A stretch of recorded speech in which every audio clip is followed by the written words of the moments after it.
Nós temos a minha atividade limpi, é a atividade aqui no bairro e nós portamos nota que o cidadão não responder de grande forma, diferente de aqui de diferente desperdício aí na ainda trempan acaba mirando que o candidato cidadão que também para depositar no desperdício não e essa aqui tá mostra também que a atividade aqui então mostra de tá high sostém e a comunidade também está disposta para passa over para o processo de separar desperdício. Então, essa aqui é meta para a atividade que nós queremos começar a estimular, inculcar acaba separação de desperdício e tudo é diferentes desperdícios que nós estamos coletando água e baqui não está llenando. Então, me quero a sua chamada de work acaba na comunidade para outro fecho que também tem de diferentes distritos, fazer uso dessa aqui não, para assim que não junto, nós podemos manter a Aruba limpa. É a responsabilidade de cada um de nós.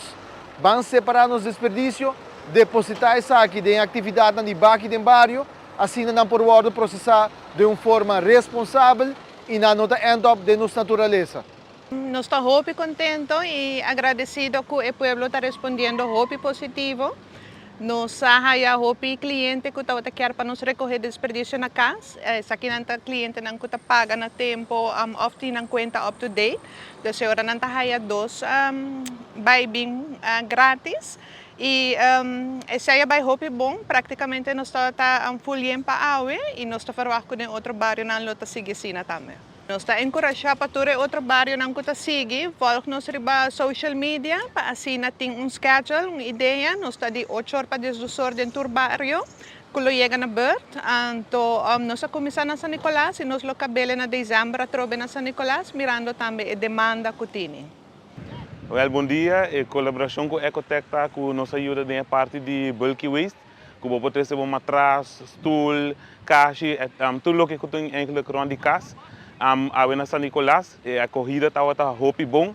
Nós estamos vendo que o povo de São Nicolás zorga para bem tirar o que tem de casa fora e esse está bem muito bom. Em total, parte mainta, nós tiramos 6 baques. Nós estamos vendo que mais auto está vindo e esse aqui vai vir mais. E esse aqui está muito bom, que está zorga para ter a Aruba limpa agora. Quero chamar uma chamada na pueblo de Aruba inteiro para acudir a outra fecha não, qual está aqui 12 manchas sabra, que tem oportunidade de trabalhar para tirar suja fora do bairro.